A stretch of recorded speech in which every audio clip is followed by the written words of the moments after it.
we go. How's everybody doing today, Mr. John? I fucking love that song, man. It's like very Seinfeldish and Seinfeld and got the funk like yeah, old man. Greg. Old Greg found the funk. Well, What's his name? The funky monkey Ben Askren. yeah, You could use that yeah. shit. You could use that shit, my Got all friend. the funk. You got all the funk in there, dude. Well, yeah, he got funked last week. Oh, he sure did. He sure I did. forgot that happened on the same night. Well, no, it was the week before. It was the week before, and then because we talked about it last week. We talked about it No, last it week. it was. Wasn't it the same night? No, because we talked about it last week, and then because last week we had to pre-record, and we didn't get to talk about the UFC fights because that happened later in the night after we pre-recorded last week's podcast because we had to pre-record last week. So last week we had the week before was Ben Askren and Jake Paul and the whole shit show, and we had a whole conversation about that. We did. The shit show, right? They're very entertaining shit show, but a shit show nonetheless, right? Actually, I wanted to ask because I know last week we did the pre-record. Did you see the intro Of what? Of the Jake Paul thing? of last week's episode of our podcast? Yeah. Yeah, so I'm waiting for Sean to send me some more footage. I got some footage of you from your trip. My trip. Yeah. Oh. Yeah. Oh, yeah. Good morning. Good morning, Sean. How are Good you? morning, DD214. Oh, good morning. I think I'm gonna have What'd you get, Sean? What'd you get? just a Coke. Just a Coke. Just a Coke. So what I was getting ready to tell you is, so this beer is called Walters, right? And apparently it was like a local beer to Pueblo, Colorado, the home of heroes, Pueblo, Colorado. And I recently found out that for many years it kind of went out of business and they just stopped making it. And then later on, some Pueblo locals wanted to bring it back. And it took them like a lot of research, and they tracked down this family in New York of all places that had the apparently it was like no shit. It took them like research and time. They got the recipe from the family.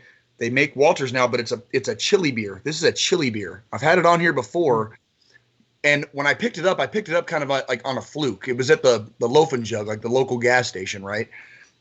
I kind of picked it up on a fluke. And you would think that chili beer wouldn't be like that good, right? But when I taste it, it's like there's just a little hint of spice, and it's at the very end. Like when you swallow the beer, it's like at the very end. It's right in the back of your throat, when you swallow the homies goodnight, same deal, right? And I know Sean loves that, dude.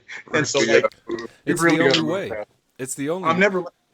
I'm never letting that go, dude. Like, it's like everybody else wants to kiss the homies goodnight. Like, motherfucker, I swallow. Okay, so don't come shit talking me, dude. And my mom just came in. Sorry, Mom. Sorry. I'm 40 years old, but I never grew up. I apologize. I still love you. Still love you, Ma. Oh man, I wonder how many people are going to church right now. This is our church. This is our church, dude. So back to the UFC. So because we pre-recorded last week, we missed talking about the fights last weekend. And I remember we had discussed this, I think, internally on messages, but I thought for sure, what's her name? The Chinese fighter, Zhang. What's her name? No, Wei Ling is from fucking Street Fighter. No, it starts with a Z. It's like Zhang Weili. Okay. So I thought she was gonna win, but I was hoping in my heart of hearts that Thug Rose would pull something off, and by God did she? By God, like I was so beautiful hype, dude. When she started crying after she won, dude, like I was like, my throat was getting all tight, man. Like she did it. She did it. Like so happy for that young lady. So happy for that young lady, dude. Yeah. Oh my God, dude. Is it? Two And she time. won this back. As the Oh, stats yeah, say, she's the first female to win a title back. Yes. First Yes. female two-time strawweight champion. Yes. Strawweight. And good for her. And good for her, because goddamn, like, how happy did that? I would have bet the house on Zhang, right? Like, I would have bet the house on her, and I'm glad I didn't, because my heart is happy because Rose Namajunas won. You know what I mean? Like, that made me so happy. It made me almost as happy as I got sick earlier in the night watching Chris Weidman, you know, do, like, this poor guy, like, exactly what happened to Anderson Silva happened to him, and it was just like like, just watching a leg just like fold over like that in just ways it's not supposed to go, you know, and you're just like, so yeah. But let's talk about how he figured out he had a broken leg. Yeah, he tried to step on it. He tried to stay upright like a normal being. No, I'm good, man. I can do that. That's some alpha shit, man. Like, not even noticing that your whole shit is gone. Like, he didn't even look down to even notice. You know, usually you'll see a fighter like glance down real quick and be like, okay, da da da. But this guy, he went back to fighting position, and the same exact thing happened. And the same exact thing happened in his fight against Anderson Silva, but it was Anderson Silva that did it. And your body, when you a lot of times when you take a massive shock to the system, your body shuts down. Like those nerves, like, you will not feel it. I've talked to guys that have been shot. I've talked to a couple of guys that are amputees, and when they lost their limbs, they didn't feel it at first. They did not feel it at first, and they didn't realize what had happened until they, like, looked down, and all of a sudden whatever was supposed to be there isn't fucking there anymore. Yeah. You know what I mean? And it's you know, you're talking about traumatic injury.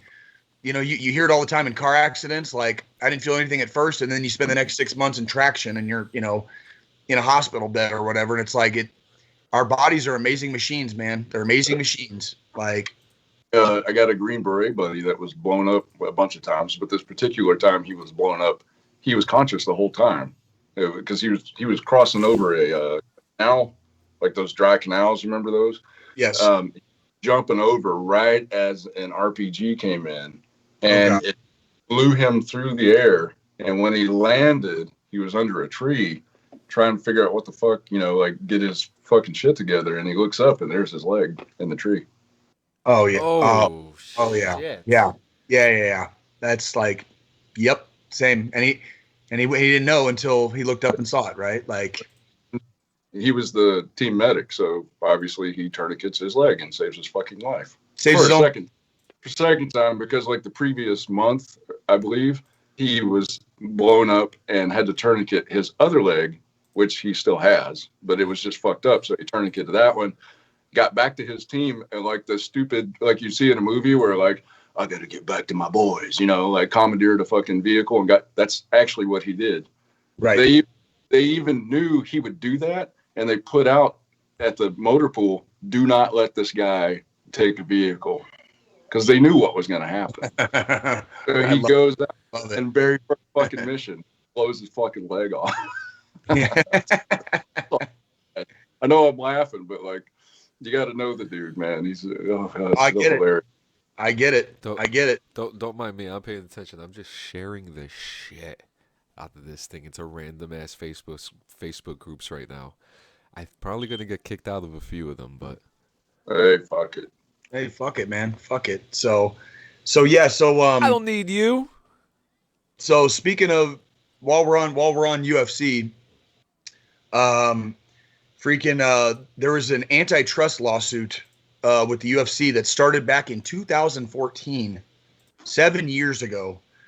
A couple fighters are involved that people might know the names of: Brandon Vera, John Fitch, Kung Lee is like the original. Kung Lee is actually the original claimant.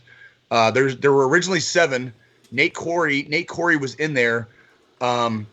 He is not anymore.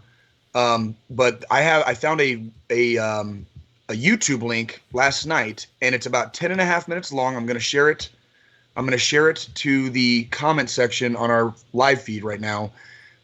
If you guys have a chance, watch this YouTube video. Watch this YouTube video when you have a chance, about 10.5 minutes long, but it explains everything in very plain language, what some of the legal terms mean, what everything kind of like involves as far as like what the fighters are alleging and what is actually going to happen, I guess, or what the UFC is kind of countering with. But a judge finally after 7 years is allowing this to move forward. And I thought that was very interesting because I know we've talked about UFC and their pay and their treatment of fighters on this podcast before, but it's really interesting. What are you seeing, John? What are you seeing? This shit just made my jaw drop right now. It says here that the UFC could be forced to pay the fighters almost $5 billion each. That's they go into detail on that in that video I just shared. So it's Holy shit. shit. The damages they're alleging are between 2010 and 2017. Yep. The original damages they're claiming are somewhere between 800 million and 1.2 billion. As part of this antitrust thing, if it goes all the way through and they win, you can get up to 3 times that, and that's where that 5 billion number comes from. Yeah, and it says it's here, like you can get 3 times that amount. Yep, you know, and it all makes sense too because it says here that the plaintiff said that fighters are that they were deprived of 1.6 billion in pay because mixed martial arts lacks a competitive labor market. That's correct, and that's what antitrust is. So, like, go ahead, Sean. I'm sorry. Go ahead. I was about to ask you, like, what are they alleging? But I remember over the years, they were griping because they had no leverage as the fighter to really try to, get the medical that they needed. Because the only time they would get medical coverage is when they were under contract for a fight and immediately after. Correct. While they were on the payroll, but didn't have a fight and didn't have any money coming in, they really didn't have any coverage for medical anything unless they already had it. And then UFC decided they were going to stop letting fighters get endorsements from places, and they got the endorsement from Reebok, and then everybody had uniforms. That is correct. And so a lot of people think monopolies are illegal in the United States. They are actually not. So you can have a monopoly, but you cannot actively attempt to pursue a monopoly. And if you have a monopoly, there are certain rules that you have to follow, that are guidelines you have to follow if you have a monopoly. And part of the antitrust suit, and it's in this video that I shared, they consider having a 50% market share or above is considered kind of a monopoly. The UFC is somewhere up there. The fighters are alleging that the UFC is upwards of 90%. Oh. So if the law states that 50% market share is considered a monopoly, the UFC is somewhere in like the 90th percentile of the market share. So that's like, and they're letting the lawsuit, go through. So this is going to be really interesting. It's going to be they're shaking up the game right now. And the UFC does the exact same thing that WWE of all places does. The UFC considers their fighters independent contractors. And that gets them out of a lot of stuff as far as like health benefits, stuff like that, like a normal business would have. They consider their fighters independent contractors. But it's like, how are they independent contractors when they're the only show in town? Mm-hmm. Right? Same with professional wrestlers in WWE. How are they independent contractors when WWE is the only fucking show in town? You're not independent. You're a goddamn WWE superstar, right? Well, the times have changed. There are other players in the market now, but the biggest thing. With what money? But the biggest, right? But there is a big difference though. Professional wrestlers, unless you're on the higher card, you don't have health insurance. That's exactly the same thing. And it's the exact same thing with UFC. If you're not a higher tier, you ain't got no health insurance. You got no one paying your hospital bills. Thank God for Weidman. He's got a good paycheck. He's been fighting for the UFC a long time. He was probably able to get his bills taken care of. He's been well. But when you look at a guy like I can't even tell you a fucking undercard guy name, but you look at oh yeah, I know that's part of the broadcast. Oh, it's not. Yeah, like I can't even name like an undercard fighter, but like maybe Sean O'Malley, Right. is hitting that borderline where he doesn't have that health insurance, but has enough money to pay for his bills. Right. Right. The whole combat sports world is crazy, especially there's a lot of, I guess, like unions that are fighting for these rights for these fighters, especially MMA fighters. They've been fighters for this shit since the beginning. Well, and again, it's all in the video. But when you talk about like the big four, baseball, football, basketball, and hockey, and you talk about like market shares and what the players associations, the players unions actually make, and what the players make compared to what UFC fighters make, it's ridiculous. Like it's way the numbers are way down for the UFC fighters. Obviously, boxing is even above the big four. Boxers will typically make almost upwards of 60% of what the promoters make, as far as like profits. That's not crazy. That's why boxing is so. That's not crazy. It does not sound crazy. It does not sound crazy to me. And the reason is because the boxers are the ones in the fucking ring. So that does, like, they're the ones putting their asses on the line. I get with like team sports like hockey and baseball and football and basketball. I get with team sports, there's got to be a little bit more of a share because it's a team sport. But when you're an individual in a combat sport, it's your brain trauma. It's your life on the line, basically, in that ring. When your career is over, like, what are you going to do? I know Stipe Miocic, the former heavyweight champion, still holds down a part-time job as a volunteer firefighter in Cleveland, Ohio. Why? Why does the former heavyweight champion of the world need a fucking second job ever? That's a volunteer You know what I mean? a volunteer job. That I get the humbleness. I get the humbleness. I do too, but it goes. When they took away the sponsorships, they're not allowing fighters to have sponsors outside of Reebok or Venom now. It's the UFC is just making all the money, and the fighters are getting fucked. I gotta say, it's really. I gotta say, the new Venom uniforms are pretty cool, though. Yeah. Yep. Yeah, I won't be spending any of my money on that shit. I mean, I just might, because I didn't like the Reebok ones. They were bad, and they were horrible too. They were about plain. Getting the stuff wrong or whatever. Like, there's a real good bit of video on YouTube about how Reebok kept spelling people's names wrong, on their uniform for that fight. Yeah, and they gave uniform. Justin Gaethje a championship shorts once too. Crazy, man. Crazy. And like he got called out in the interview too, and he was like, oh.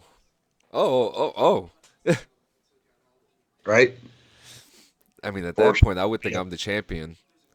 I love Justin Gage. Yeah, he's one of my favorite fighters. So is Sean O'Malley, by the way. I wish I could see more. He seems to be one of those fighters that's just going to keep getting injured, though, which is unfortunate. He's the Derrick Rose of the UFC. Yeah. Yeah. Oh, speaking of, before we move too far on, I really like Uriah Hall. Uriah Hall is the guy that checked the kick from wide. Uriah Hall has been plagued with stuff like this. Not as freaky as this, granted, but if you recall, his first big moment in the UFC was on The Ultimate Fighter. He did a spinning back kick and KO'd this, like, almost. It's like it was like this guy died. I mean, he was out cold. It was such a fast, clean, and brutal kick that guy just flatlined on the mat and was like out. And Uriah Hall was a really compassionate human being, and he was troubled deeply by the fact that this guy was waking up. And when the dude woke up, he was moaning because his fucking jaw was broken. The dude got jaw broke. Like, yeah. That's sort of been Uriah Hall's sort of curse, is that he comes in and his own psychological state of mind has been his biggest enemy. And so sometimes go up and he's a beast, and sometimes he shows up and you can see that he's struggling in his own fight, in his mind, while he's in the fight. When he beat Anderson Silva, he broke down crying baby, and Anderson was like consoling him like he was his dad. It was great. It was a good moment. But I mean, that's Uriah Hall. And the very first kick, very first strike, the Weidman fight, he checks the kick perfectly. So if you know anything about like fighting or sparring or martial arts or whatever, so when someone throws a kick at your leg, you lift your leg up and kind of turn it outward to check the kick. It hurts the person that kicks, but it also hurts you or whatever. But there's a really thick bone right below at the top of the shin, below the knee. That's where it's real thick, and that ideally is where you want to deflect that kick from, because it hurts so bad. But he did it perfectly, just like Weidman did to Silva. He did it perfectly. Very first strike in the fight. Fight was over. Yep. And you can see it messed with Uriah Hall's head. Yeah, that poor dude. Like I'm in the same boat as you. Like I feel bad for him. Like he's not fighting because he wants to hurt people. He's fighting because he's a legitimate martial artist and he's good at it. He's an elite world-class fighter. But he keeps unintentionally hurting people. You know what I mean? He's such a respectful dude too. Like you see him everywhere he is. He's just so humble, and he's shaking hands with people and bowing to them and things like that. That's a big thing, and I think a lot of that energy shows in his fighting. It does. It really goes to show. I mean, even after the Weidman incident, he went right up. He went right up to him. Yeah. He went right up to him, and he was just like, "Well, we're gonna do this again." I like that. And big kudos to Weidman, because I don't know if you were paying attention in between like the shock or whatever, but when they found out Weidman on the gurney and they started wheeling him out, he put up the big thumbs up, which was great. But if you happen to look at his face while he was doing that, he was in agony and still screaming. He was doing this to the fans, but his face was just contorted in the worst possible pain ever. Respect. He put up X-rays. He put his X-rays up, I think, on Twitter or something, and it's bad. Compound fracture, dude. Compound fracture, like straight, like both leg bones. Compound fracture. Like I think my wife was gagging when it happened. and also, Anderson put out a tweet for Weidman. Like a really tweet. He knew what was up. Yeah. Oh yeah. Absolutely. That's So, can we stop talking about massive bone breaks now? Well, we could talk about this massive loss real quick before we get into OBL real quick. Fucking how many? I knew Usman was gonna win. I just didn't think he was gonna win the way he was gonna win. Oh yeah, against Masvidal. That shit. Dude, the picture of the night, it's like a still frame. But when he threw that shot and like there's all this sweat just like coming off of Masvidal's head, just like what like that was like the shot heard around the world, dude. Like nobody survives that. Nobody survives that. What it reminds me of immediately when I saw the replay. Do you remember on Mike Tyson's Punch Out when you got to fight Glass Joe or Glass Jaw or whatever that guy's name was, and he goes, "You got to do this," and he's going cling, cling, cling. It was like the boom, and incidentally, there's a guy I follow on YouTube called The Weasel, and he does the best breakdowns of the UFC fights of anybody I've seen.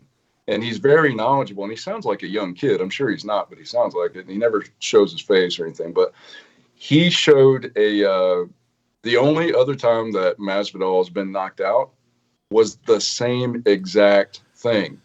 The guy. What was the last time he got knocked out? Right? Oh, he was young. Yeah, it was a long time ago. It was a long time ago. So the guy reached out to pull down the front hand, and came over with the cross and knocked him out the same exact way. Yep, and just hit him right on the button. Just hit him right on the button. Like they call that the button. It's this little area right here between the top of your jaw, between the top of your jaw and your chin. There's a place right here where if you catch it just right, like you going down. Like, and if you guys noticed at the press conference, he had 2 pizzas and a soda. So he had his own 2-piece and a soda. So he he was feeding on to that, but hey, respect to the guy. He took it like a man. He was just like, I got caught, Got caught. Well, like, he's a fighter. That's what I love about him. That's why him and Diaz had the bad motherfucker title. Yeah. Like that. There's a reason for that, What do you guys think about Nick Diaz coming back? They're trying to. So I want him to come back. He just turned down a fight because typical fucking UFC. They want to put him up against like some fucking young killer. The dude's fucking 37 years old and like he's smart. He was so smart to turn that fight. He's like, don't put Nick Diaz up against a young killer. Put him up against another aging fighter.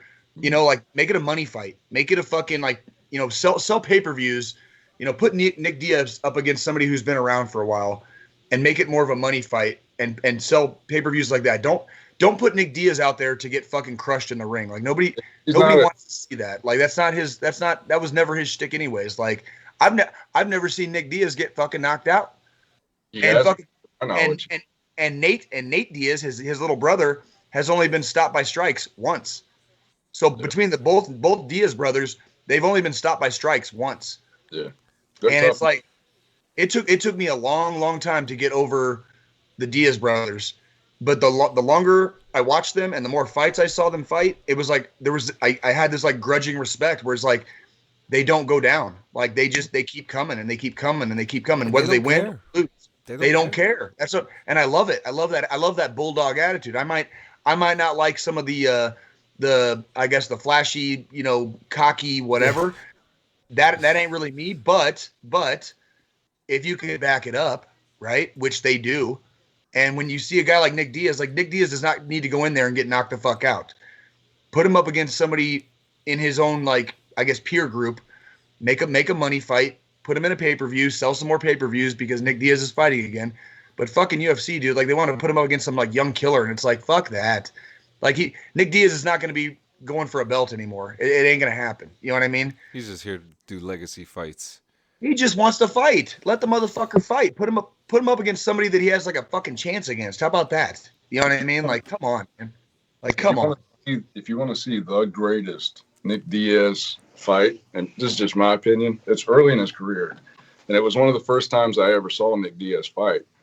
He fought, this is a young Diaz. I think he was probably 20. He's been fighting for a long time. Yes. And it was also early UFC. But he fought a young Robbie Lawler. Yep. Who was just like always. Robbie Lawler nowadays is a really martial artist, but at the time he was just a knockout artist wrestler. And fought out of the Militich camp, which was just brutal. I may be wrong on that. I might be making shit up. Robbie, I don't. It was either Top Team or AKA or fucking. It might have been. Give me a second. I'm looking it up right now. Give me a second. But continue with what you're saying. I knew you were gonna bring up that fight. So go ahead. Everybody knew that Nick Diaz was a jiu-jitsu wizard. Everybody knew Robbie Lawler was a knockout artist, and so everybody knew how this fight was going to go. But Diaz was like, "Nope, I'm striking with this guy," and he knocked out Robbie Lawler on his feet. It was one of these weird knockouts where he hit him, and it wasn't even like this big, powerful shot. It was just a crisp, hard Nick Diaz shot. Yep. And Robbie Lawler literally stiffened up like this and just tipped over like a tree. Yep. With this weird look on his face. And it was unbelievable. He hits hard. I think it would be the first time you ever heard Joe Rogan lose his shit in the booth. Like that, it was a while. It was back when Joe Rogan had hair. Yeah, it was. When he was making ample money. Yeah. It was Militich. It was Militich. Yes, 2000 to 2013, he was with Militich Fighting Systems. So yes, you were right. You're spot on, sir. Spot on, sir. Well done. So yeah, and you just brought it up. You just made my point for me. Like, have Robbie Lawler and Nick Diaz fight again. Oh my God. Diaz Lawler 2. Dude. I would Diaz love Lawler. that, See, I'm selling it. I'm selling it for you right now. There it is. Diaz Lawler 2. Can you imagine that? Like the rematch, like almost 20 years later, right? Yeah. Like it would work. Shit. It could work. Holy shit. It could work. Holy shit. Yeah, that would. You don't need to put. Nick Diaz does not need to be put up against a fucking killer. Like, put him up against Robbie Lawler. Robbie Lawler's still a killer, but Robbie Lawler's in the twilight of his career as well. So like, there it is. Diaz is no gatekeeper. That's an insult to his career. Oh, absolutely. I've always regarded him and his brother both as like the villains, but I like what they do. I like that they're unstoppable in their approach. They're not like trying to lay back and count. Like they're coming at you, and everybody knows it. Yep. If you watch, oh man, I can't remember if it was Nick or Nate, but they fought Cowboy Cerrone, and Cerrone just didn't. He had no answer, and he got that was Nate. Yeah, he got fucked up. There was so many punches that he got hit with in that fight. Yep. Unbelievable, man. Yeah. Well, and you know, 209, man, Stockton slap, dude. It's coming back around again, dude. It's coming back. The very first fight that I ever saw any of those guys get dominated in was when Ben Henderson fought Nate Diaz, and he was picking them up and throwing them and tossing them, and like it was just like, oh my god, you know, like it was enjoyable because I'd always seen Nate be a bully on people, and I kind of didn't like him when he was younger. As he's gotten older, he's gotten more of a personality that I can appreciate as a grown man, you know. Right. It's same. Like I remember the Nate Diaz and Conor McGregor, their first fight. Mm-hmm. I saw that was on that happened during my second tour in Afghanistan. Mm-hmm. So we were watching it, you know, on AFN. You know, we were watching it. We got to see the fight, and when it was like everybody was so shocked that he just took Conor McGregor to town in that fight and just demolished him and choked him out, and freaking everybody was so shocked. And what was the first words out of his mouth? I'm not surprised, motherfuckers. Yeah, not surprised, motherfuckers. Right? Like that was what won me over to Diaz. That was it. That moment, dude. He didn't say all this crazy shit. He didn't be like "fuck you" and all this. He was like, "I'm not surprised, motherfuckers." I'm like that. He's a straight up G, and I love it. It really is. I love how he goes to like the open workouts with the joint already lit in his mouth. Oh yeah. He just shows up. He's just like, I'm here. Zero fucks given, dude. You know, and hey, I got to respect it. I like it, man. I probably would do the same thing too. Granted, I'd probably be the one getting arrested, but there's a great video of you know how they'll do the cameo shots in between fight rounds and stuff. Yeah. Great video of him waiting until the camera gets on him, pulling out a blunt and lighting it up. And I was like, oh, I love this dude, man. It's like you can't say anything to him and you can't say anything to Snoop Dogg. No, you really can't. You really can't. Yeah. Like so it's an exciting week. It's been 10 years since we killed Osama bin Laden. Motherfucking Osama bin Laden is dead as fuck. Dead as fuck. Operation Neptune Spear happened in the middle of the night, May 2nd, 2011. Yep. Moment. Yep. Fuck that cocksucker. Fuck that cocksucker. You're dead. I'm pissing on your fucking grave. Whenever I fucking take a cruise, you know, I've never been on a cruise. You know, I'm not very close to the ocean, right? But when I take a cruise, I'm going to sneak out one night. I'm going to fucking piss over the side of the fucking deck just so I can piss on your fucking grave. You fucking piece of shit. That's right. He's in the ocean. Pouring out the fucking ocean. No, dude, no country was going to claim him. He was originally from fucking Saudi Arabia. He's actually, and really funny story, which a lot of people don't do they don't read their history. His family is still a very powerful and influential family as business people, right? Like he went off to the side and got real extreme with everything, obviously, but yeah, like his family is a very powerful business family, and he left all that behind to go do his shit after he fought in the Soviet Afghan war. What's that?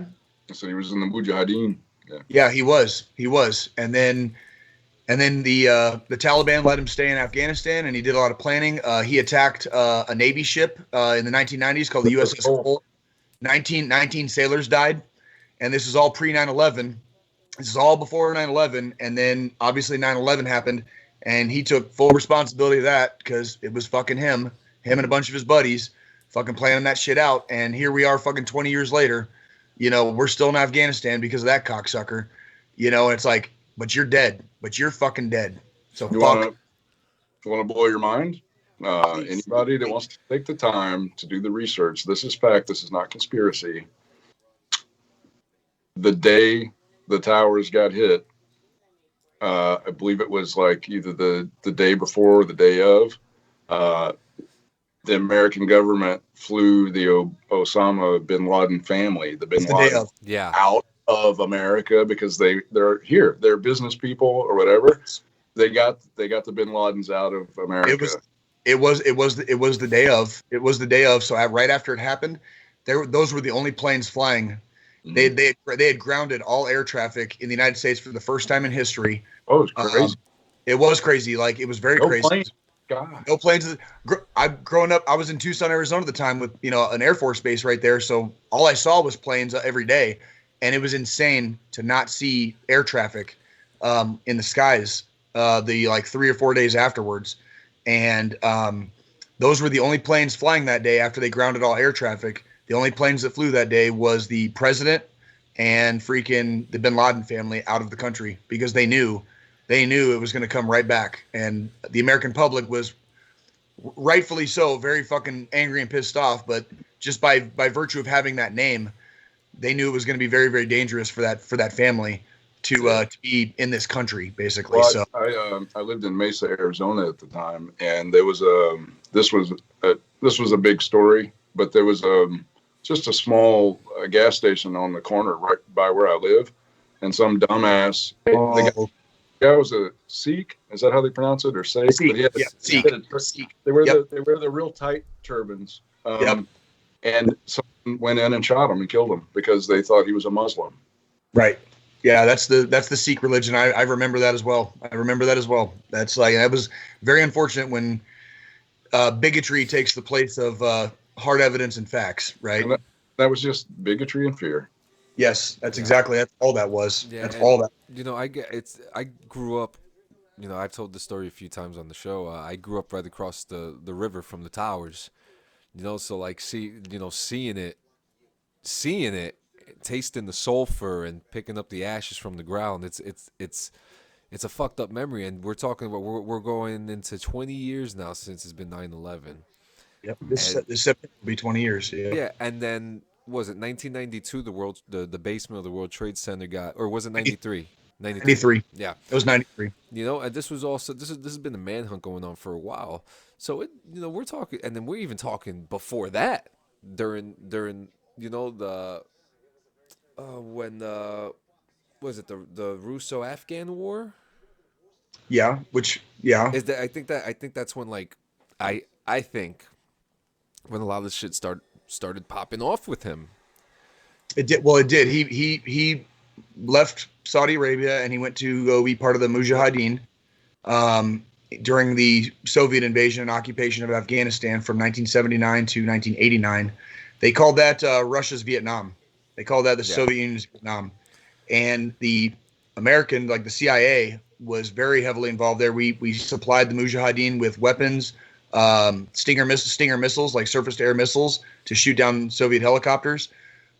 You're talking about a lot of stuff. We're talking about like global, socio-political stuff. Like these guys in these dark, smoke-filled rooms, war game and stuff, trying to play this constant chess match.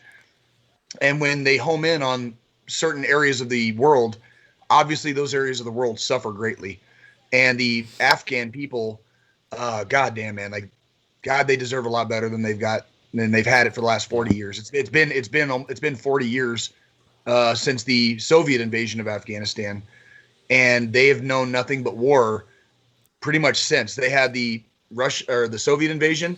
They went right into a civil war that ended in about 1995-ish, 1996. They had a few years of like relative peace, if you want to call it that, relative peace. And then 9/11 happened, and we moved in October of 2001, and we've been there ever since. So for the last 40 years, they've only had like 3 or 4 years of relative peace, but it was relative peace underneath Taliban rule, right? Mm. So even when it's horrifying. It's fucking, and they're already gearing up. I've been paying close attention to some news articles about Afghanistan. They're already gearing up for another civil war after we leave. So the Biden administration is looking at pulling out, and we only have a couple of thousand troops there right now. And when we pull out, that's it. There's people in the north. They back in the 90s they called it the Northern Alliance. That was the faction that was against the Taliban. Yeah. there are people in the north that are once again gearing up to Fight the Taliban. fight the Taliban. Yeah, Good. As they should, to be as they honest. should, as they fucking should. Like And then it's we're gonna get the occasional American that will finish up their time in the U.S. military and probably end up going out there to fight alongside these people as well. It's happened before. we saw it many times in Syria. There were plenty of American trained. Yep, plenty of American trained that we would go fight with the Kurds, and like you would call them mercenaries. I guess that's really all you can call them. They're mercenaries. Exactly. But they were going there just to fight. They like fight. They like fighting. They like the battle, and they went over there to fight. And that's There's actually a really good show on I think it's on History Channel. It's like a 6-part series about it. I have to figure out the title for it. I'll get to it. But it was a really good show. It was a 6-episode series, and they talked about these Americans who.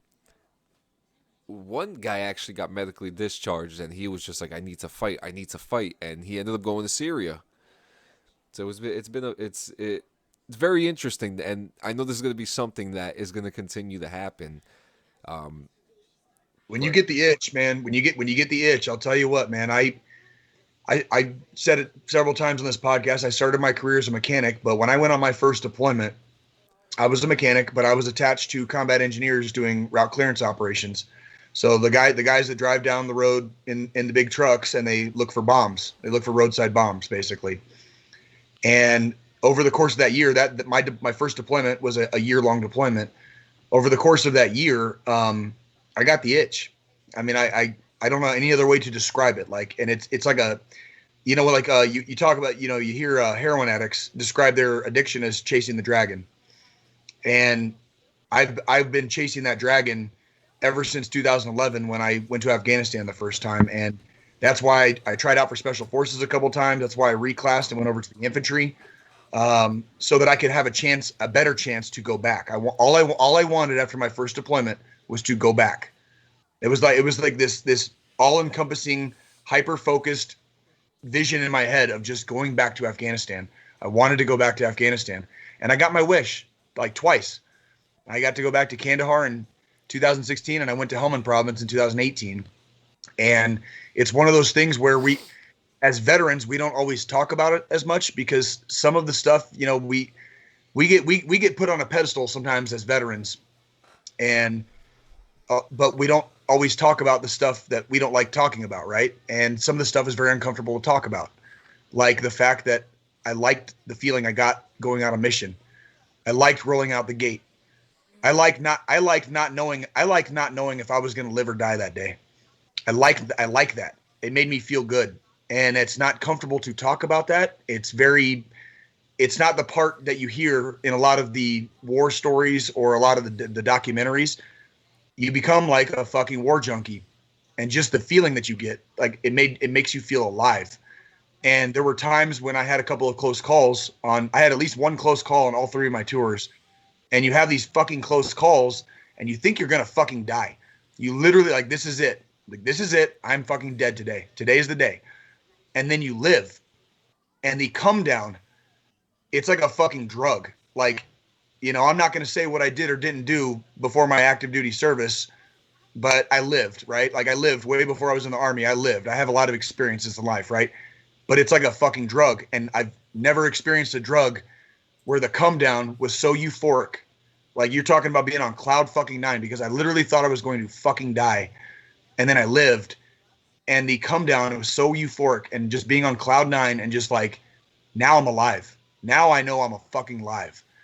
And there's no experience that compares to that. Like I ride a roller coaster now with like a fucking stone face, because it's like, this doesn't compare. You know what I mean? Like it's not exciting enough, right? Like you put me 400 feet in the air and drop me down to like 6 feet off the ground. I'm just going to be like, okay. Like I knew I was safe, right? Like, okay. Like it's not the same anymore. Like life really develops this really hazy shade of gray after you experience that. And all I wanted to do was go back, and I got my wish. I got to go 2 more times, and I'm very proud of it. I'm very proud to be able to do that, but I can understand why these guys want to go back to Syria or goddamn back to Afghanistan or Iraq just to get back into the fight. because that's where you feel alive. You just feel fucking alive, you know? Were you guys? So I joined the year after. Were you guys still in? Were you When guys during the announcement of Osama's death? I was, but I was in, but I was a month away from deploying. So I was at Fort Leonard Wood, and we left like a couple weeks later. So like we started traveling to Afghanistan in like late May, and we got there in June. We got there like I think we got there June 2nd. So like 10 years ago, 10 years ago in about a month, I was in Afghanistan for the first time in my life, and like it was about a month after he fucking died when So I got there. did you So have with all that? Did you have like a fire under your ass, like ready to go? Like, okay, we just killed Osama. oh fuck yeah, What oh fuck yeah. like what's next? Like, like we got the head of the snake. Now we have to get the rest of the body. Like I can only imagine the feeling that you guys had going out there, knowing that just shortly after, there was gonna be fucking. It must have been. I can only imagine there must have been madness out there. If you look back on some of the statistics, 2011 to 2012, that was when we had the most troops there. We flew into Kandahar. I wasn't stationed in Kandahar on that deployment, but we had to fly into Kandahar to take Chinooks out to our fucking fob, which was way up north. So we did a lot of like fob hopping in helicopters to get to our fob. But at Kandahar at the time, Kandahar Airfield, we call it CAF, it was like a fucking small city. There's a thing in Kandahar called the Boardwalk. It had a fucking TGI Fridays on it, bros. There was a fucking TGI Fridays in Kandahar, Afghanistan, right? That's where Bagram had Subway, Pizza Hut. Yeah, and it was like there was like 30,000 people in Kandahar when we got there, And everybody, just to give people an idea, so in the forward fire base, or the FOBs or whatever people want to call them, combat outpost. that's whatever. that's where the typically happens. And in these large sort of cities, the airfields, it's where a lot of the logistics happen. And people have weapons just because of protocol, but they're always on their backs, and their uniforms have like permanent dark spots from the oil of the weapon. That's how like they've never been and probably never will be outside the wire. They do a logistical job, which is extremely important. I'm not trying to diminish anybody's stuff, but like that life is different from the firebase life. I still have I still have a pair of pants, a pair of army pants, right? We call them bottoms, right? And I still have the first pair that I wore. I wore that pair every day. I washed it a couple times. We actually had laundry facilities at my small fob I was at. Oh, that's awesome. We were lucky. We were lucky. We were very lucky. We were with it was in a. Hold on, I wash my uniforms in a bucket. There you go. There you go. There you go. I mean, it's one of those things, like not all experiences are the same, right? And we were lucky to be on a fob where they had these big giant bladders, and these bladders were filled with water, right? Water buffaloes. Right? No, not a buffalo. No, I'm talking like imagine like a waterbed. Oh, God. Oh, You guys okay. feel like it's like I'm talking, but these bladders are so big. When you take all the water out and you roll them up to move them, they weigh like a ton, like a literal, like they weigh over 1,000 pounds. It's like a rubber and leather bag with like a net inside of it or something like that. Yep. Oh yeah. Ginormous. I've had to. So Yeah. So the first fob I was on, it was an Italian fob, and there was about 200 Italian paratroopers, infantry paratroopers on this fob. And so we did have laundry facilities. We had hot and cold running water, thank God. But it was very kind of remote. And I wore this pair of pants until I couldn't wear it anymore. I still have it, and there's holes, like giant fucking holes. There's a hole in my pockets where I would keep an extra magazine. There's a hole where I was keeping my dip can. Like these pants are because I was a mechanic. I was on the ground all the time underneath trucks, working on stuff, going on mission. We would go on mission. And I'd have to get out and fix the fucking whatever engineer truck broke down that fucking day. Like in the middle of fucking nowhere, Afghanistan, up in the north in RC West. And I still have that pair of pants. Like I cherish those pants because they're so tore the fuck up, and it shows the work that we did. You know what I mean? Like those pants show the work that we did. Like we were out all the fucking time. Like, and those engineers that I served with, I still talk to a lot of them to this day. Like they're some of the greatest men I've ever known, because it was just our platoon. We were very fortunate. We were kind of away from the flagpole. We didn't have anybody over us. It was our platoon sergeant and our PL, our lieutenant, were in charge of us, and that was it. It was our platoon. We were by ourselves, and then we'd get the platoon sergeant, PL would they'd get an email, and they'd say, tomorrow, you're going out here. So we would fucking go out the gate, and we'd fucking do a route clearance mission, and we'd fucking go there, and then we'd turn around and we'd go back home. You know, and that was our fucking the first 6 months. You know, we changed fobs a couple times, but it wasn't 6. About the first 4 months I was there, that was the fob we were on, but it was remote. We were nowhere. We were in the middle of nowhere. Americans had like not even been seen there in a long time, you know, in certain parts that we did missions to. And I remember the engineers got really excited. It was a mission that as mechanics, we didn't always go on every mission, so we would rotate. So mechanics were on every mission, but not every mechanic went on every mission. So one of the missions that I missed, they went to a portion of Afghanistan where Americans had not been, like probably ever. And the engineers got so excited because when they were rolling through this one village, a fucking kid got on top of a building and he was wearing a Spider-Man suit. And the engineers got so excited. They were taking pictures because this kid had a Spider-Man suit. And he got on top of his house and was waving at the engineers as they were driving by because he was wearing a Spider-Man suit, right? Like, it was fucking badass, dude. Like, I fucking love that shit, dude. Like, if I could go on mission right fucking now, dude, I would fucking do it. Like, I had some really good memories from Afghanistan. I would fucking do it. These really weird little moments, quirky little moments that like, stand out. I was in Afghanistan in OEF 4, so that was 03 to 04. So when Osama got killed, I had been out for 5 years. I got 5, and but I had this one instance where I was in just I don't even know if you would consider it an outpost or a fight. It was not far outside of Bagram. Sometimes when we were in Bagram, they would push us out to kind of like post, not at the towers, but outside. And I was just watching my little area. I was up high, and there's a big clearing, and you know, you should note, like from my vantage point, I could see a number of little Afghani dwellings that were like mud, you know, almost like cob, I guess. I don't know what they made them out of, but they didn't have roofs, you know. It was just like you could see the layout almost like you were playing a Sims game or something like that. Oh, shit. And they would shit in the corner of their room or something like that. But at the same time, and there was another one that had a partial roof that an Afghani was sleeping on the roof.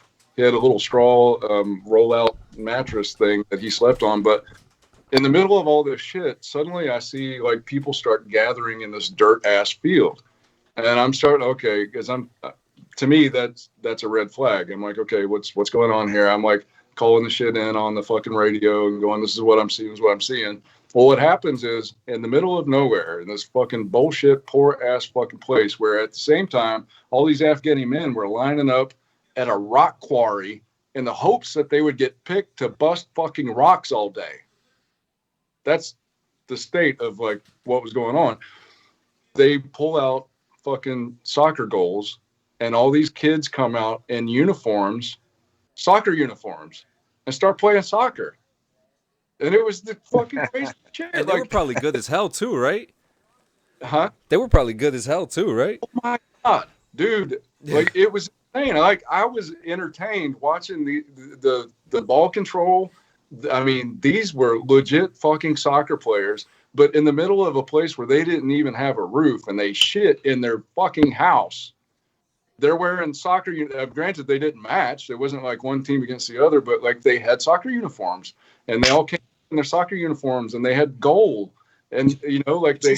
Did you see the? There was an Afghan kid who was a big Messi fan, and he had used a T-shirt and strips of trash to make a Messi uniform, a Messi soccer jersey. I haven't seen it. And fucking really Messi got a hold of that story, and he got a fucking actual jersey to this kid. I think he met the kid. I want to say he met the fucking kid. It was super cool, man. Like the Afghan people it's a beautiful people, beautiful culture, just like everybody else. They just want to be fucking left alone. They want to live their life. They got the shit end of the stick. They really fucking did. They really, really fucking did. And it's hard to put into words, when you go there and you experience it, and I've dined with Afghans, and I've eaten their food. Yes. I've met some really I've been thanked 1,000 times for my service since I've been in. I've been in for 11 years. The one that I remember the most, and the one that means the most to me, on my second tour, prior to us going to Kandahar, my second tour, we went there in February of 2016. In December of 2015, right outside of Kandahar airfield, the Taliban attacked a fucking school, and they shot the shit out of it, and the ANA and American forces went in and fucking took care of it or whatever. But the school was in fucking shambles. So while we were there, they were in the process of rebuilding it, right? Well, there was an Afghan engineer there. And when I say engineer, it's not like an army engineer, like an actual engineer, like somebody who builds buildings and shit, right? He had been schooled in Europe. He'd gone to college in Europe. And me and him developed a rapport. I was pulling security while my higher-ups were having meetings while they were rebuilding the school. I was pulling security. And me and this dude established a rapport.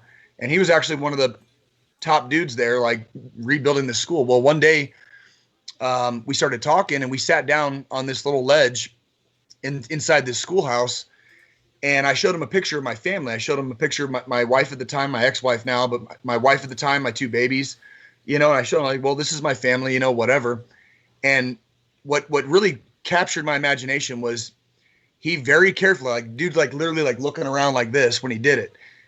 Out of his pocket, he pulls out a picture of his wife, who was also going to college in Europe at the time. So she wasn't there at the time, but he showed me a picture of his wife, which in Afghan culture, that's a big no-no. And the fact that this dude had the balls, because we had established rapport, we were obviously friendly and we were friends at the time. He showed me a picture of his wife, and it meant so much to me. And then he said, "I'm glad you're here, and thank you for coming." Like, because all he wanted was a better country for his family. Yeah. And to have an Afghan tell me thank you meant way more, and I'm not saying I appreciate it when people tell me thank you. I appreciate it.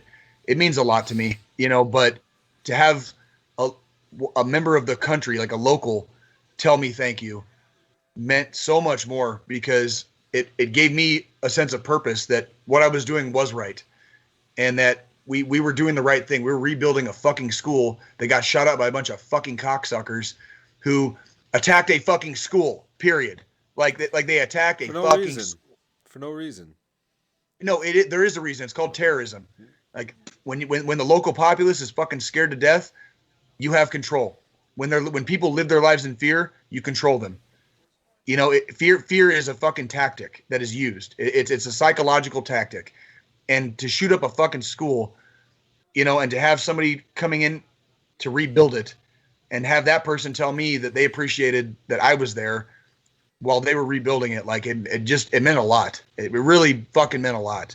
Like it's, again, like Sean said, it's like one of those, that memory like literally just popped in my head. Like it's like I haven't thought about that in a long time. Like that dude was really, and he gave they did another mission out there, and I was on a different mission that day, so I didn't go to the schoolhouse that day, but he gave my company commander a piece of it's like block candy. It's got like kind of like a waxy texture to it, but it's candy, and it was wrapped in cellophane. And he gave it to my company commander, and he said, "Make sure Sergeant Campbell gets this."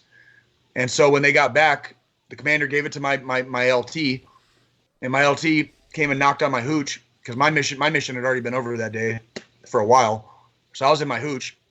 My LT comes up and knocks on the door, and I'm like, "What's up, sir? What's going on?" Like. Can I help you? Right? My LT was cool. Don't get me wrong. But he hands me this fucking block of candy, like Afghan candy. And he's like, "That dude you were talking to last time wanted you to have this." And I never saw him again, because my mission set was a little bit different, and I was going to different places. And like our company was kind of spread out, basically. Like we were doing all of our missions in Kandahar for the most part were in pretty close proximity to Kandahar airfield. And then we had a couple different other sets of missions that we did that were in Kandahar City, which is about, I don't know, about maybe 10 miles, 6 miles from where we were at on Kandahar Airfield. And, fuck, I haven't thought about this in a long time. That's crazy. And yeah, and if Ann is still listening, the pants probably do still fit because I always wore them baggy. The pants do still fit. I always wore them baggy, but I wouldn't get away with wearing those pants in public. Put it that way, because they are ratted and they are old and they are full of holes. Like so. So yeah.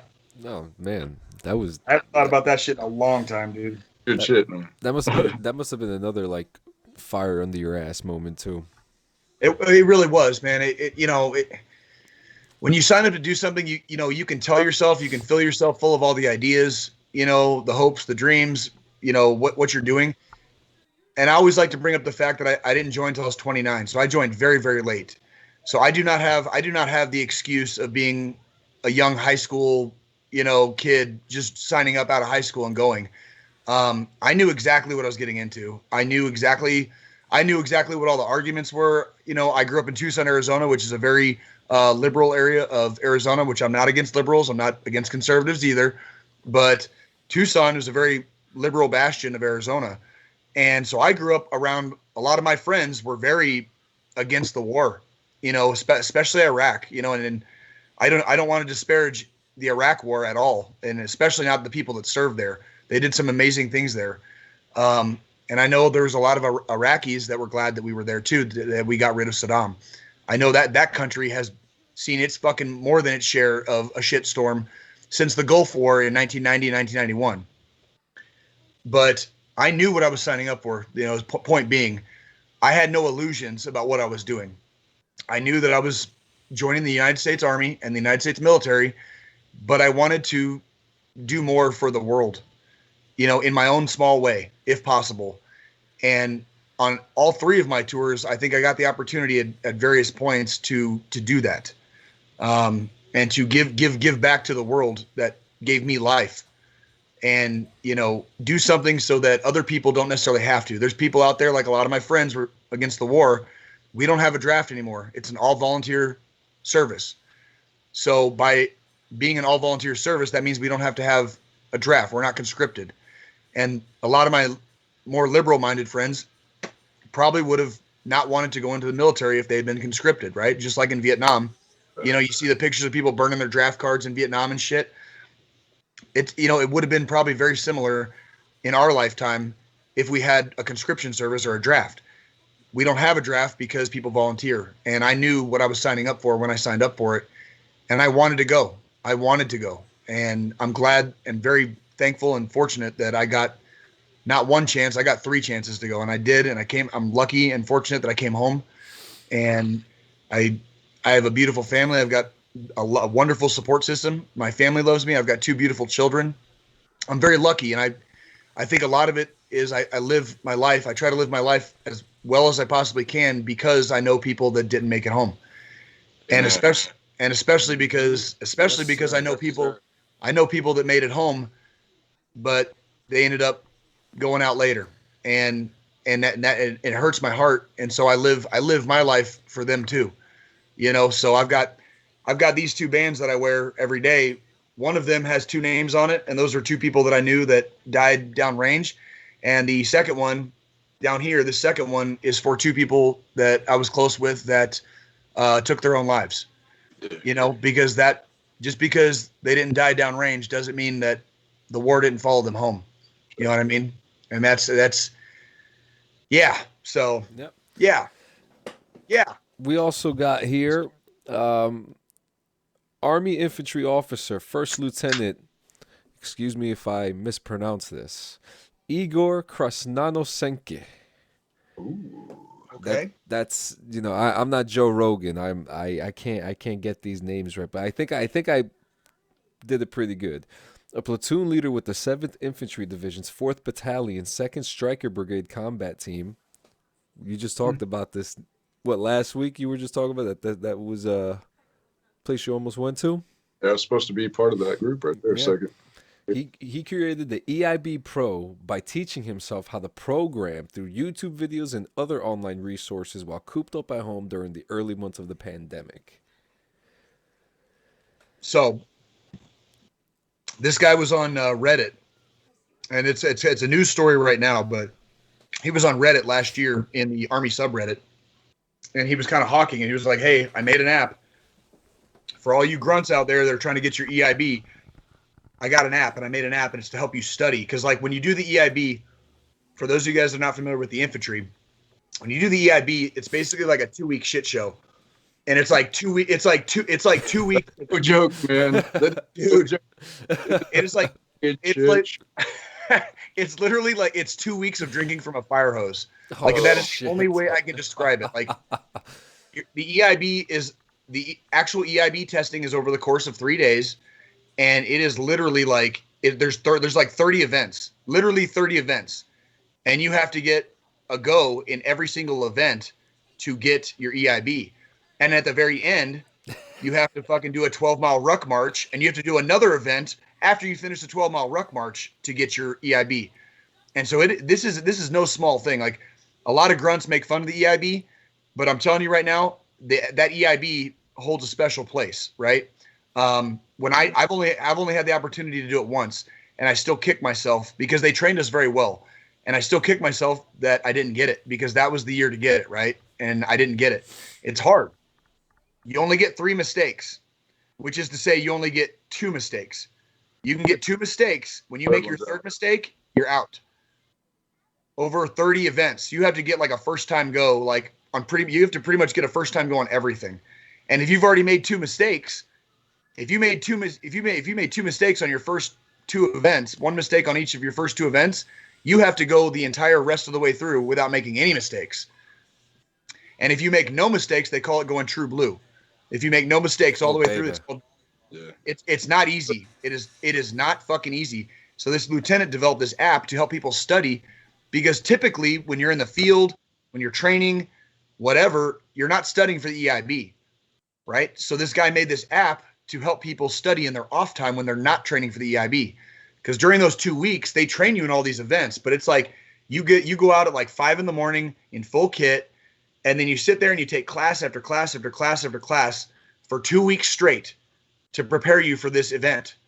And then those 3 days that you test, that's the actual event. First, you take a PT test. If you pass the PT test, then you go to the fucking land navigation course. If you pass land navigation course, then you go into the actual testing, and it's not easy. And it's if you earn that badge, good on you. And if there's somebody out there listening and you've got your EIB, I salute you, for having your EIB. You know what I mean? Like everybody pluses up the combat infantry badge and the combat action badge, because we've seen combat or whatever. I salute those of you that took the time out of your life to become a master of your craft, become a master of your MOS, and become an expert infantryman, right? I salute you for that, because it is not easy to get. And this lieutenant did a really cool thing by making that app, because now you can study on your own time. You can study and you can know exactly what it says, because it's John. I know you're probably somewhat unfamiliar. Like, let's say we're doing like the M2 50 cal, right? The M2, the 50 cal. There's like a series of 20 things you have to do on the M2. Okay, like you have to freaking take the weapon off safe, like charge the handle. By the way, you have to charge the handle a certain way, like so palms up, right? Charge the handle, make sure the weapon is clear. Push the weapon forward. Take your hand off. Put the weapon back on safe. Load around. Like it's all kind of like open the feed tray. Load around. Charge the handle. Close the feed tray. Charge the handle. Load your ghost round. Go forward. Charge the handle again. Load your actual round. Go forward. It's ridiculous. It's like 20, and that's for one event. Like, and you have to do those things in sequence. Jesus Christ! If you go out of sequence, you are no go at this station. So you are no go at this time. So needless to say, the EIB is a pretty good bragging right. Oh fuck it! Oh fuck.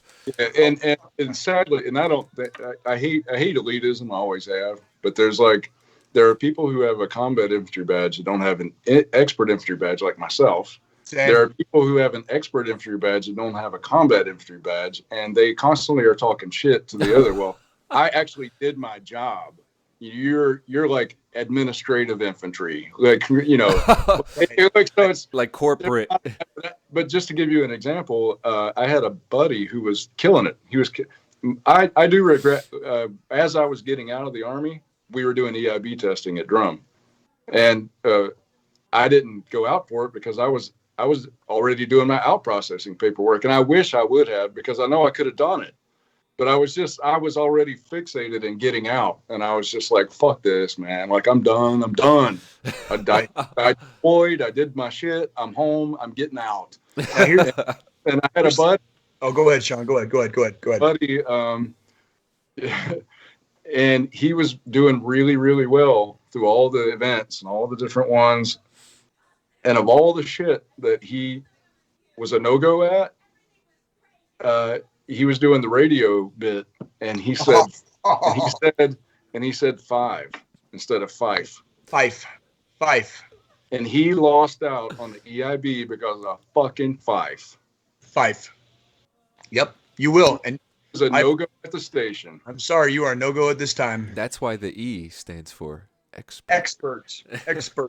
I obviously I never went for EIB, but I did go for one badge. Was it like the German? It was like the German. Oh, the German PT badge.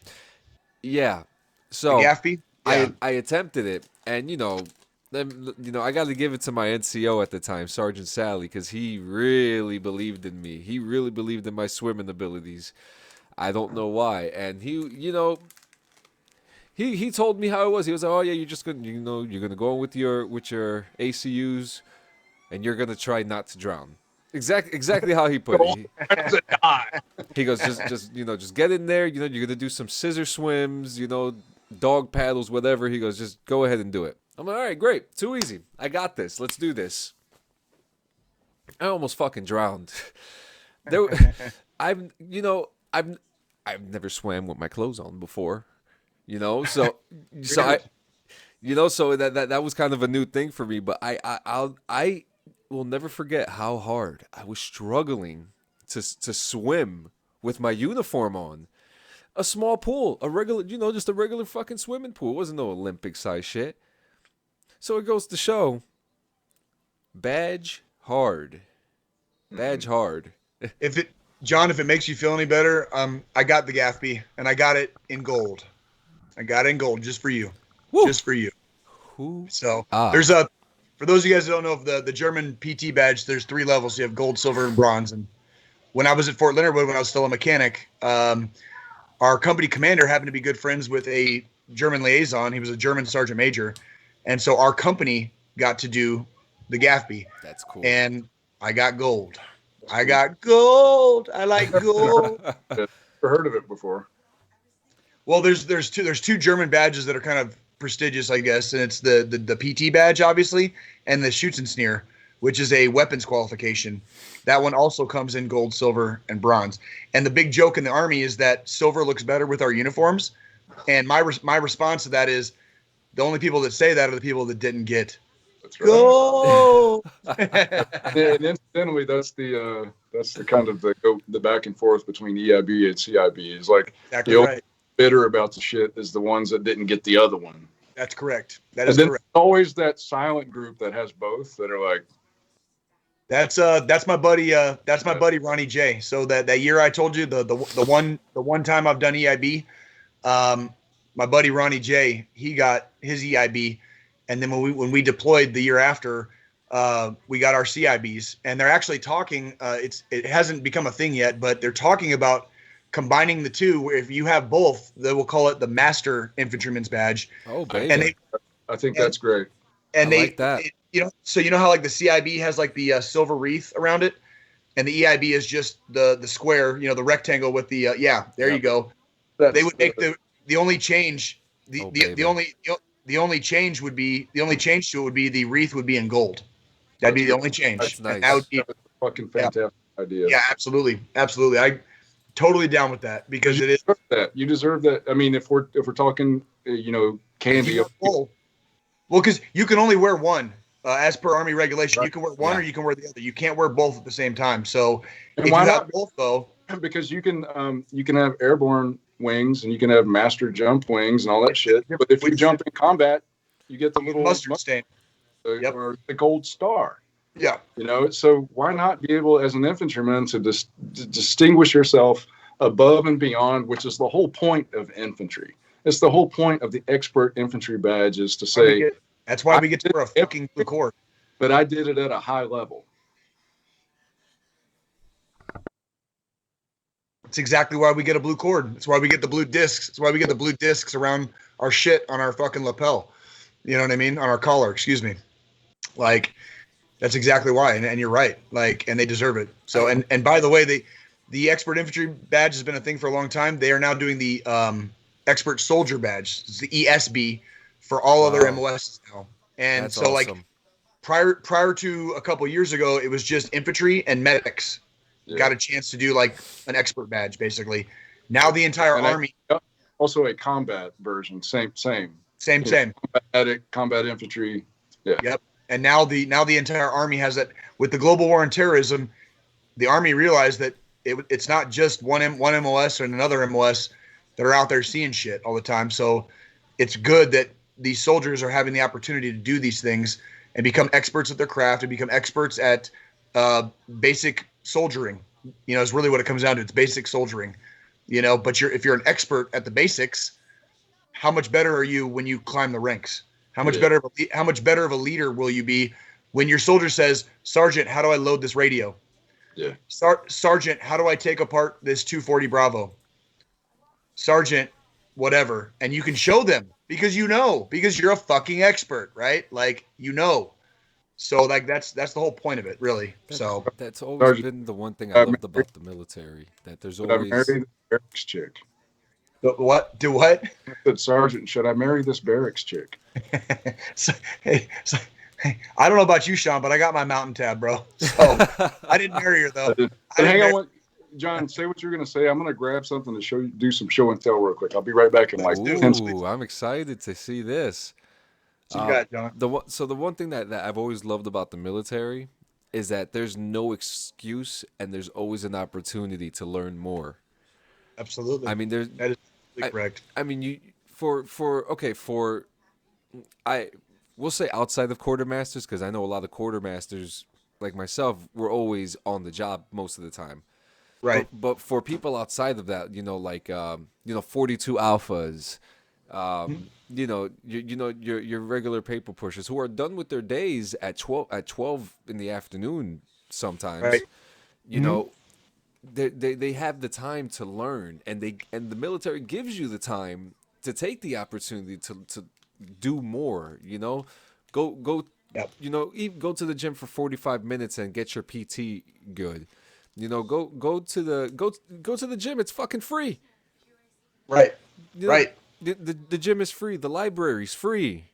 You know, they give you all. Go do some college courses. Go sign up for some college courses. Go do some correspondence. You know, whatever. But you're exactly right. Yeah, and I think this is a great thing that he made, the EIB Pro. And he even says it too. Because now.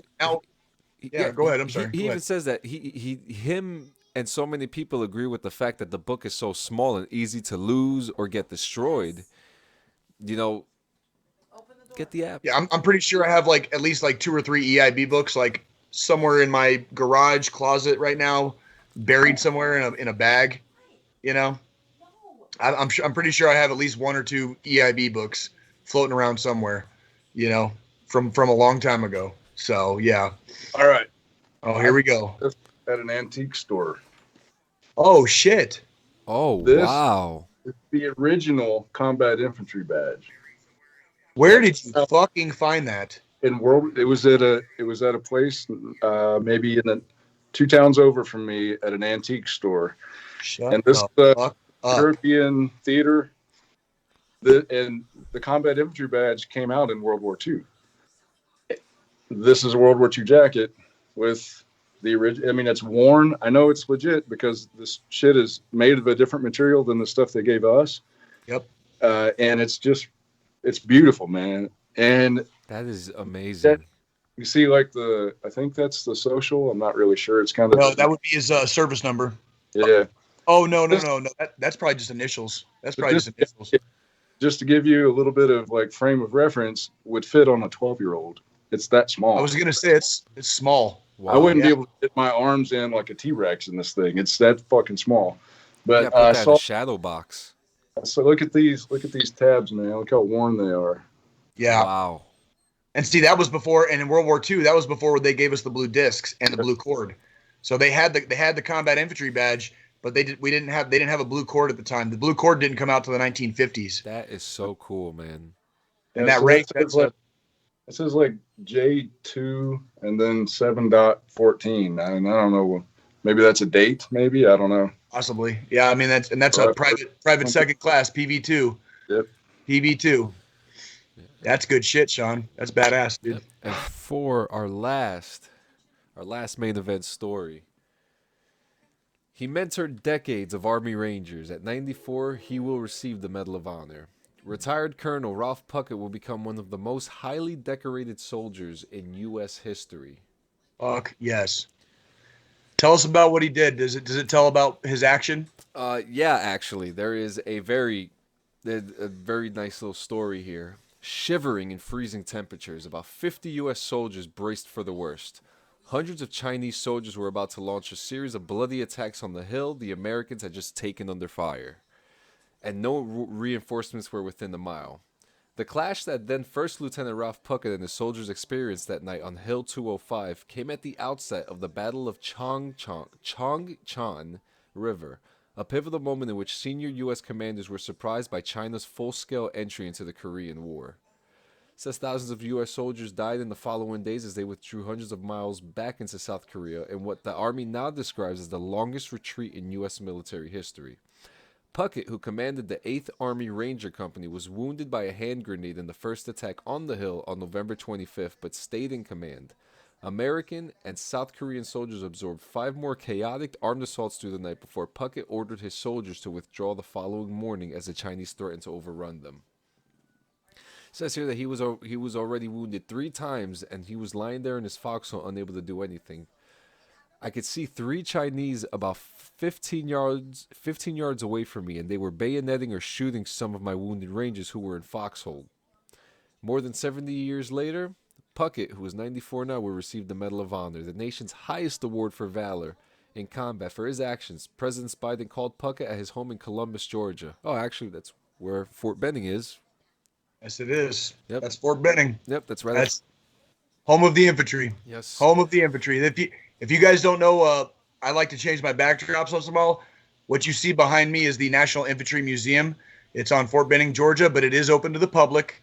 If you guys ever find yourself down south in Georgia, make a little side trip if you can, and go check that infantry museum out. It is hallowed ground for us. I did it. I've been there twice. I went once when I reclassed, and I went once again when I was going to ALC before I picked up the rank of staff sergeant. And this place you see behind me is, I get chills, and I got tears in my eyes both times walking in there because of how proud I was, just being part of that club. Just being part of that club, means that much. And if you ever get a chance, go check out the National Infantry Museum in Columbus, Georgia. Absolutely. Yeah. And like just reading more of this, I'm getting more chills down my spine because the Army credits Puckett with leading his soldiers across an open field to take the hill under intense fire, braving enemy fire repeatedly to check on his soldiers after he was wounded the first time, and directing danger-close artillery strikes near his own position to ward off advancing soldiers. Now this is what gave me chills down my spine because it really goes to show color doesn't exist, rank doesn't exist, none of that shit exists. Puckett has said he told his soldiers to leave him behind after he was anticipated, but 2 private first class, Billy Walls and David Paula, carried him to safety. That's privates. Privates doing the right thing. And that man is still alive today, about to receive the Medal of Honor. And I'll tell you what, it's all when you're downrange, it's only about the people to your left and to your right. Let me tell you something, guys. Like, I wouldn't be here if it weren't for a situation like that. My grandfather was in the Battle of Luzon in the Pacific Theater, and he was and he got shot a number of times. He got machine gunned across the back. Ooh. And you know, like warfare then was a lot more brutal than it is for us soldiers these days in the wars that we've been in for the past 30, 40 years or whatever. But it was casualties everywhere, and they didn't really have the time to, you know, medic, no air vacs, no none of that shit. And so my granddad, he just laid there until the battle was over, and then they would send a truck around to try to see who was worth picking up, putting on the truck, and who they just needed to leave. And so when they came to my granddad, they were going to leave him. It just so happens on the truck was somebody from the same little tiny fucking town in Virginia who knew my granddad. And he goes, "No, that's Ellis Dalton. Put him on the truck. Put him on the truck." And they put him on the truck, and he lived. And he came home and met my grandma. Holy shit. That's fucking Holy shit. beautiful. That's beautiful. Yep. Just like that. Just like that. You know, it's crazy how the universe works, man. You know, Mm-hmm. that's so it's, to be able to take a shot like that, you know, and we're not talking about, you know, 5.56s or 7.62s. You know, we're not talking. You know, we're talking a fucking machine gun here. Machine You gun, know? yeah. It's a badass. Yeah. It's a badass, man. It's a Yeah. badass. He came home and he farmed and went to church and was a school bus driver. Oh yeah. That's fucking badass. I love it. That's crazy, man. And you know, to add on to this man's story, wow, he has earned the Distinguished Service Cross. That's right below the Medal of Honor for anybody that Yeah. doesn't know. Says the nation's second highest award for valor for his action in the battle. The recognition came near the outset of a 22-year career that also included a second Distinguished Service Cross, Holy Christ. 2 silver stars for valor in Vietnam. Oh, fuck. And he was awarded 5 Purple Hearts for injuries suffered in combat and 2 Bronze Star medals with the V device for valor. Holy fuck, dude. So the dude's like fucking Audie Murphy. Audie Yeah, Murphy. yeah. Holy shit. Holy shit. Yeah, you know. Oh my god, dude. With an upgrade. He's a fucking ranger. He's a motherfucking ranger. With an upgrade to the Medal of Honor, he will be one of the most highly decorated service members for valor in the U.S. military. By far. Hell By yeah. probably only succeeded by fucking Audie Murphy. Yep. Audie Murphy's probably the only one that's fucking above that. Yep. Like, Jesus. What a hard fuck, man. What Yeah. a hard fuck. Yep. Yeah, And dude. among those assisted in Puckett's case, the late Senator John McCain, who contacted the Army on Puckett's behalf a few months before dying, and retired General Joseph Vodel and Stanley McChrystal, who know Puckett through their mutual service as Rangers. So, As Rangers lead the fucking way. yes, they fucking do. Let me tell you, man. You hear this, like you hear these stories of your grandfather, you know, Colonel Puckett, you know, these, you know, and so many of them are still alive to tell their fucking story, you know. And even though, you know, the story doesn't want to be told all the time, when the story is told, when the time is right, it's you know, it's you can't make that shit up. You can't write a book about it. You can't make a movie about it. You know, you can, if you're lucky, you might be sitting in a local watering hole, and you might have had a couple of beers with a guy, and if you're lucky, they'll open up a little bit and they'll tell you a little bit about it. You know, it took my grandpa, somewhat similar story to Sean's actually. It took my grandpa. My grandpa was a Silver Star recipient from World War II. He was also in the Pacific Theater. Cool. And I remember I found out he got a Silver Star when I was in the 2nd grade because we were doing some little project at school. And I remember calling my grandpa on the phone and asking him questions about the war. And he told me, I asked him if he had any awards. And he said, I have a Silver Star. Now I'm in 2nd grade. I don't know what the fuck a Silver Star is, right? Well, as I got older, you know, being me, I fucking do my research, and I realized that this is like the 3rd highest award for valor in the U.S. military.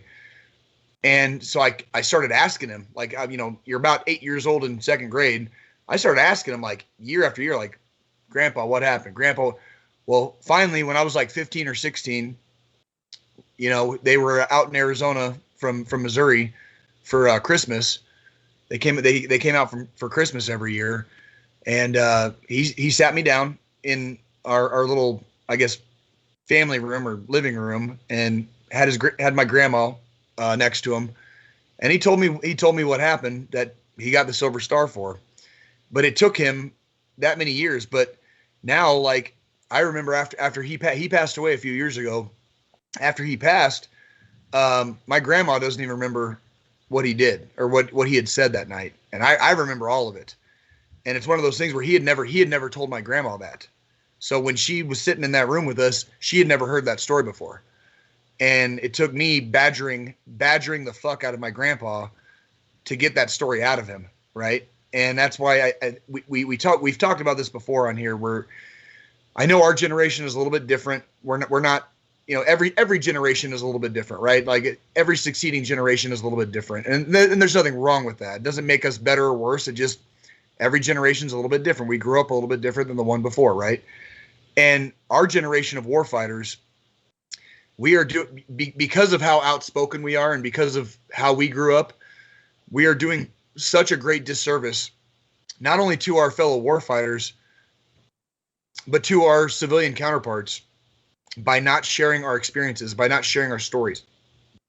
And I'm not just talking about the people that went to Afghanistan, went to Iraq, went to Syria. I'm talking about people that just served, period.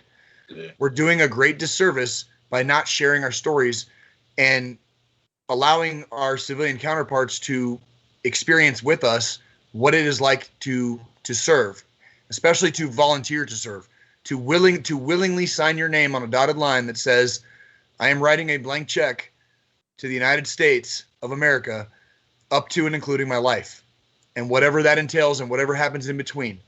Whether I deploy 10,000 times to Iraq and Afghanistan and Syria, whether I spend my entire career in garrison and never fucking deploy, there is no shame in that.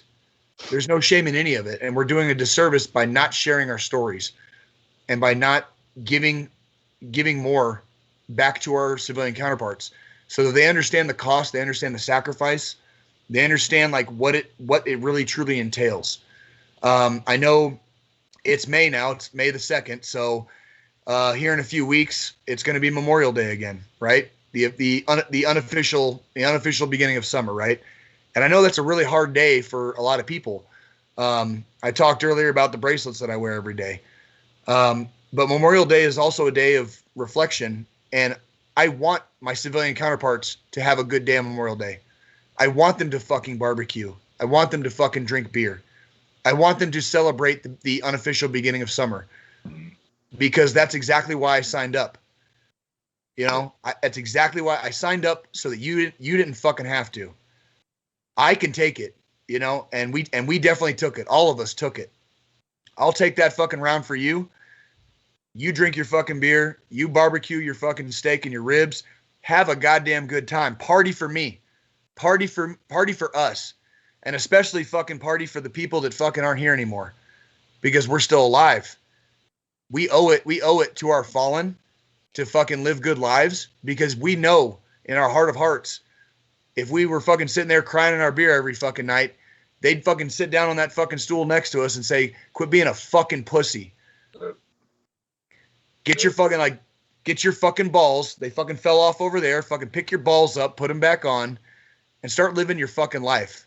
Harden the fuck up. Harden the fuck up. Period. Sew them up if you have to. The pain will only make you stronger. That's right. That's right. Yeah. That's exactly right. Jesus hates a pussy, dude. Yes, he does. Hates a pussy. And hey, we're here now. At the end, this is. I think it's Sean's turn today. I think it's Sean. Yeah. Okay. Well. Dude, final thought, dude. It's your turn. So as you see on the screen there, the suicide prevention hotline is 1-800-273-TALK. That's 8255. So, right? Yeah, 255. I had eye surgery. I'm just rechecking because I'm not used to not being blind. me too. Me too, actually. So it's a scourge amongst veterans. It's a scourge amongst humanity, but this is a veterans podcast. And so forgive us for being indulgent. We care about our people, and we don't want our people to feel like they're alone. And that is the problem. The problem is this misconception that you have nobody. Don't feel like you don't have nobody. You can reach out. It's okay. You know, you're not weak. Everybody has the moments where they're down, especially if you struggle with depression. There are those among us who have always been depressed, you know, because kind of like the hallmark of depression typically is people who get into service type of jobs, whether it be fields working with disabilities or service as far as like food service or customer service or military service. So it's up to us to recognize where we are. I mean, that the acknowledgement, to be able to acknowledge what's happening is like the biggest first step that you can make to making a change.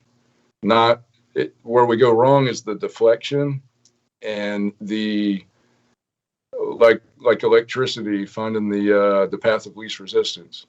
You know, don't find the path of least resistance, because that typically is drugs and alcohol or just self-destructive behavior, specifically relationships, and more specifically relationships that mean the most to us, because that hurts us the most. We know what we're doing, whether we can acknowledge it or not. So if you can acknowledge that, you know what, I'm in a fucking depression right now, and if I don't fucking stop, I'm going to undermine everything that I've got that's good for me in this life. And when you do that, when you do undermine everything that's good for you in this life, sometimes what looks to be the only obvious answer is to end that life, to take it from yourself, to take it from your loved ones who actually do love you, and they're hurt, and they're probably pissed at you because you're being an asshole, or because you won't stop drinking, or because you won't stop doing X, whatever X might be. We rob ourselves and we rob our loved ones of us. Well, we are people who took the time to serve our country and make a difference. And that is significant. Your service, no matter how it went or how it ended, was significant. Your life is significant. Your family and your children or your wife or your husband, like, you play a significant role in their life, and the absence of you won't make it better. That you might think it does. You might think they're better off without me. They're not. They're really not. What they're better off with is the best version of you that you can provide. And you're only going to get from where you are now to the best version of you if you can say, all right, what do I know? I know I'm in a bad spot, and I know I got to get out of this bad spot. So reach out, take a breath, step back from your vices, give yourself a moment, and take your first little tiny step, and then take another little tiny step, and before you know it, you're out of that spot. It's going to take a while. It's going to be a grind, and you may not recover some of those relationships that you've undermined, but there will be future relationships. I promise you. There'll be a future girlfriend or a future husband or wife. Give yourself a chance. Give yourself a chance. Bet on you. You know, invest in yourself. Because when you do that, you create that better version of you that will draw these new relationships, that will draw more success in your life. Fucking do it, man. And call the number. Call your homies. You know, I've got like maybe 2 people left that I'm in contact with that I was in the service with. So I have a whole lot of people to contact. Those 2 or so people, they would have no problem answering my call. No problem at all. But even if you don't have anybody, there are those lines, and there are people who volunteer to answer that phone who actually give a fuck about you and don't even know who the fuck you are. They don't know who the fuck you are. They don't care who the fuck you are. They just know that you need help, and they're willing to help somebody not die. So at the least, you've got that number. What is it again? 1-800-273-TALK. be brutal. Be brutally honest. Say like I fucking want to off myself in the most painful, gory, disgusting way ever, and I hope everybody finds my body. If that's how you're feeling and that's where you're at, fucking call and talk to that person and tell them straight up, because getting that stuff out, hearing yourself say those words might be the thing that puts you over that hump. Yep. And if you have the resources available to you, I've said it before here. I've been seeing a therapist for about the last 2 years now. If you have resources available to you, go talk to somebody. It has helped me immensely. I was in a bad place a couple years ago, not necessarily suicide wise, but I needed something extra. I needed something more. I knew there was a lot of things wrong in my life, and something had to change. And I went to in the Army we call it behavioral health. I went to behavioral health and I said, I need to fucking talk to somebody, and I need to talk to somebody like fucking yesterday. And so I went through the Army process, and I got really good therapist, and she had to retire. She was on her way out, but I saw her for about 2 years, and I just saw my new therapist for the first time a couple weeks ago, and I'm seeing my new therapist again on Tuesday. So 2 days from now, I will be in an appointment at fucking 9:00 in the morning at Fort Carson, Colorado, talking to a therapist, my second therapist in 2 years, because I need to talk to somebody. It's okay to talk, guys. It's okay to talk. Get it out. Let it out. It's okay to let that shit out. The world gets really, really fucking heavy, and there's people out there that are going to take some weight out of your rucksack, and they're going to put it in theirs, and they're going to carry it for you. And I know this podcast, I know between John and Sean and me, believe it or not, if you're listening, this podcast is like the three of us taking weight out of each other's rucksack. This podcast is very cathartic for us. We do this kind of for our own reasons, but we also do it because internally, I know all three of us kind of need it.